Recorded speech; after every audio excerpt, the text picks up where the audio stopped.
আল্লাহ তাআলা সূরা মায়েদার ২৭ নম্বর আয়াতে বলছেন, ওয়াতলু আলাইহিম নাবা আবনাই আদম বিল হক। হে নবী, আপনি আদম আলাইহিস সালামের সন্তানের কাহিনীগুলি বর্ণনা করেন, ঘটনাটা আপনি শুনিয়ে দেন। ইয কররাবা কুরবানান, যখন তারা দুই ভাই কুরবানি পশুটাকে নিয়ে উপস্থিত করলেন পাহাড়ের উপরে, ফাতুকুব্বিলা মিন আহাদিহিমা ওয়া লাম ইউতাকাব্বাল মিনাল আখর। তাদের দুই ভাইয়ের কুরবানির ভেতর থেকে একজনেরটা কবুল হলো, আর একজনেরটা যখন কবুল হলো না, তখন কাবিল ডাক দিয়ে বলছেন, লা আকতুলান্নাক, হে আমার ভাই, আমি তোমাকে হত্যা করব। চিন্তা করছেন, তার যখন কুরবানির পশুটা কবুল হলো না, তখন কাবিল বলছে যে হাবিল, আমি তোমাকে হত্যা করব।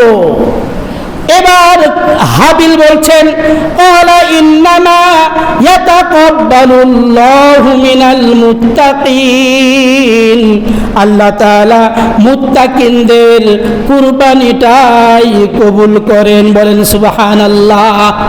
তাহলে এই দুই ভাইয়ের কুরবানির ভেতর থেকে কার কুরবানিটা কবুল হলো? হাবিলের। কাবিলের কুরবানি যখন কবুল হলো না, এবার কাবিল হত্যা করবে, তার ভাইকে কি করবে? হত্যা করবে। ভাই ভাইকে হত্যা করছে, এটা পৃথিবীর শুরু থেকে হয়ে আসছে, শুধু এখন নয়, পৃথিবীর শুরুর লগ্নে হযরত আদম আলাইহিস সালামের সন্তান কাবিল হাবিলকে হত্যা করেছে। এই জন্য যুগে যুগে ঘটনা ঘটবে, বাবা সন্তানকে হত্যা করবে, সন্তান বাবাকে হত্যা করবে, ছেলে বাবাকে হত্যা করবে, বাবা ছেলেকে হত্যা করবে। শুধু তাই কি? শুধু তাই না, এই তো 2 সপ্তাহ আগের ঘটনা। ঢাকায় একজন মানুষ, তার বাড়ি হচ্ছে নাটোর, সে তার মেয়েকে নিয়ে ভাড়া বাসায় থাকতো, আর ওই ব্যক্তিটা কাজ করত, আর তার মেয়েটা লেখাপড়া করত। এই মেয়েটা যখন ওই বাসায়, তার মা ছিল না, ওই বাসায় তার বান্ধবীদেরকে নিয়ে ওই বাসাতে তার নিজের ওই ভাড়াটিয়া বাসায় যখন সে অনেক অনৈতিক কাজ করার জন্য আসতো, নেশা করতো তার বান্ধবীদেরকে নিয়ে, তখন তার বাবা বলল, মেয়ে তুমি এগুলি করো না। এই ছবিটা, ভিডিওটা ভাইরাল, কিন্তু অনেকেই জানেন। নিষেধ করার পর তখন তার মেয়ে সন্তান, যে মেয়ের উপরে বাবারা সবসময় ভরসা করে, এই মেয়ে সন্তান তার বাবাকে ঘুমের ওষুধ খাওয়ানোর পর ঘুম পাড়িয়ে একটা ধারালো অস্ত্র দিয়ে ওই ঘুমন্ত বাবাকে কেটে কেটে হত্যা করছে। করে নাই? কিছুদিন আগের ঘটনা। তাহলে যুগে যুগে ছেলে মেয়ে তার বাবাকে মারবে, বাবা তার ছেলে মেয়েকে মারবে, হত্যা করবে, এটা পৃথিবীর শুরুর লগ্ন থেকে হয়ে আসতেছে।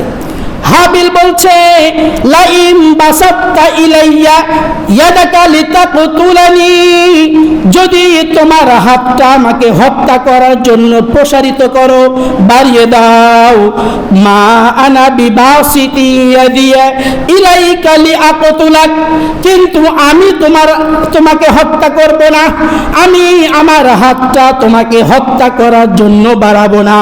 এইভাবে যখন হাবিল এই কথা বললেন, তখন আদম আলাইহিস সালাম তাদের সন্তানদেরকে বলছে, ও আমার সন্তান, আমি কাবা ঘর জিয়ারতের উদ্দেশ্যে চলে যাচ্ছি, তোমরা ভালোভাবে থেকো।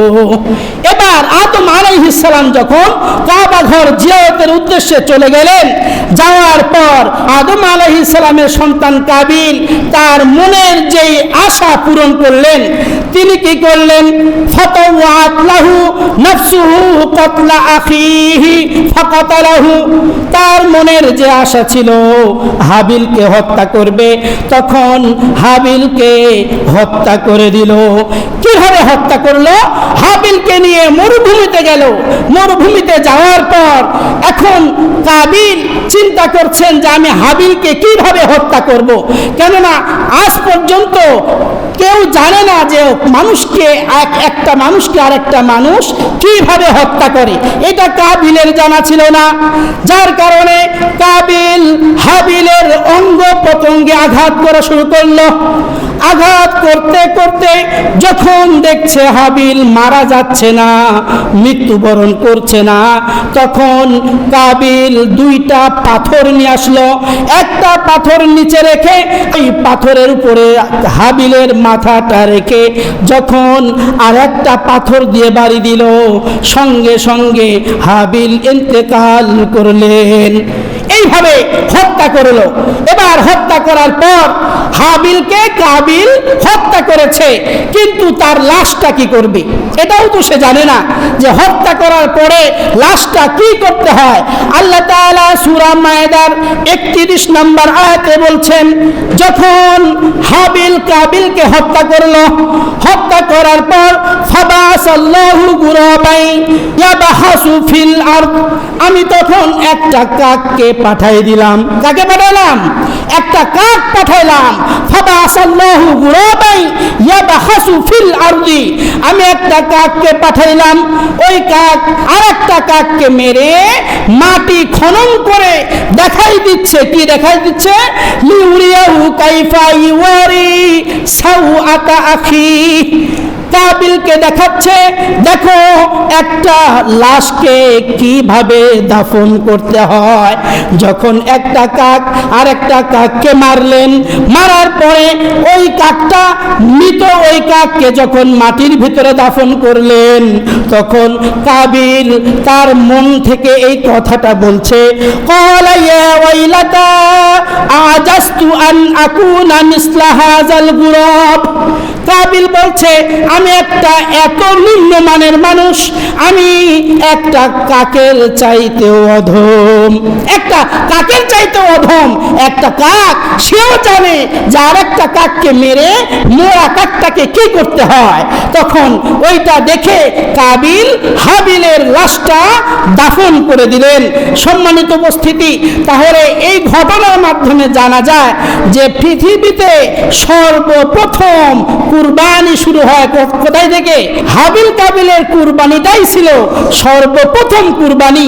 এরপরে পর্যায়ক্রমে আল্লাহ তাআলা বিভিন্ন জাতির সময়ে আল্লাহ তাআলা কোরআন মাজিদের ভিতরে সূরা হজের 34 নম্বর আয়াতে বলেন, ওয়ালিকুল্লি উম্মাতিন জাআলনা মানসাকাল লিয়াযকুরুসমাল্লাহ, আমি প্রত্যেকটা জাতির প্রত্যেকটা যুগে আমি কুরবানির নিয়মটা রেখেছি। অর্থাৎ আমাদের এই কুরবানির নিয়মটা ইব্রাহিম আলাইহিস সালাম থেকে শুরু না, শুরু হচ্ছে হযরত আদম আলাইহিস সালাম থেকে। বলেন সুবহানাল্লাহ।